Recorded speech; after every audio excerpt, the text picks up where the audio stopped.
Spanish education and French education major. I'm entering my 5th year at the University of Wisconsin-Madison, and I studied abroad in Madrid, Spain for a spring semester.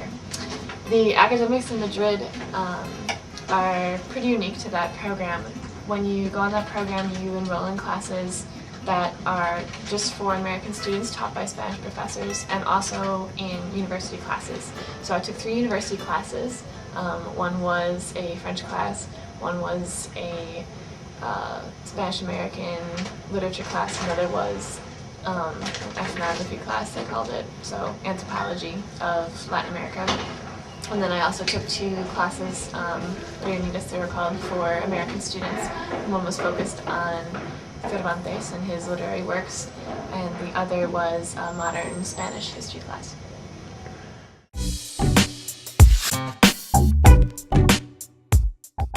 For someone considering studying abroad in Madrid, I would say go for it because it's an incredible program. I had the time of my life there. Some things to consider are that the Spanish level is pretty high, so you do use Spanish a lot when you're there, and if that's what you want, then it's a wonderful opportunity for it, because you are in classes with other Spaniards and with Spanish professors, and everybody expects you to speak Spanish relatively well. Also, it's a really big city, so that's something to either get used to or hopefully embrace at some point. But it's really easy to get around the city. The metro system is wonderful. It's really international, so you'll meet a lot of really great people. And as far as the actual academic program, the office is wonderful there, and they have really great staff who will support you in any problem that you have while you're over there. So a difference I noticed between Spain and the US is that Spaniards tend to be very direct just in their communication. So if you don't speak Spanish well, or if you look tired that day, or whatever, they're going to tell you that, and to them it's not a big deal at all. It's just how they go about their lives, and they don't look at it as rude or anything. But it does take some adjusting to coming from the U.S. culture, which is not as direct.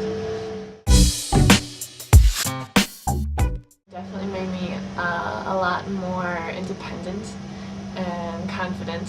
I had to do a lot on my own, and I had to do a lot of it in Spanish, which obviously isn't my first language. So I had to find apartments by myself.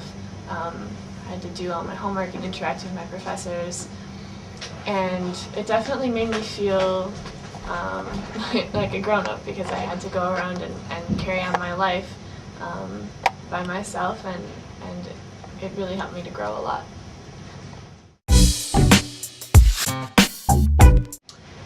Adjusting to Spanish culture was slightly more difficult than I had expected, but I went in fully ready to embrace Spanish culture, and I was really excited about it.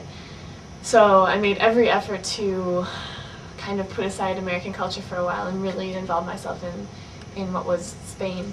And I had an amazing time. I learned a lot about their culture, and I did really try to embrace it. But I also learned a lot about U.S. culture, and before going there, I had thought that I would want to abandon the U.S. culture, and I didn't want to really be a part of it. I was kind of embarrassed by it. And by the time I came back, I realized that there were a lot of things that I missed about the U.S. And a lot of things that I thought were great that were missing there. And so I really learned to appreciate multiple cultures for their strengths and also for their weaknesses. Efficiency is something I miss in the U.S. Southern Europe in general tends to be very relaxed, which is good. I learned how to be relaxed and how to not stress out about things. You know, I didn't know when my tests were, I didn't know when my papers were due, but it was okay because nobody did. So, but I did sort of miss like having a little bit of a schedule and something to follow. Missed internet. There wasn't a whole lot of internet there. There is internet at school, so don't worry about that. But it was kind of hard to find in apartments, and Wi-Fi isn't widespread. I did travel a lot when I was in Madrid. I traveled mostly within Spain, so I went to Granada, I went to Sevilla, I went to the Basque Country, I went to Barcelona, I went to a lot of like little cities as well. I did a whole road trip in northern Spain, and it was very easy to travel within Spain. It's also very easy if you're living in Madrid to travel to other European countries, especially because that's the main airport in Spain. So I flew to London for really cheap. I flew to France for pretty cheap. There's a lot of really low-cost airlines, so there's a lot of really easy methods of travel if you're studying abroad there.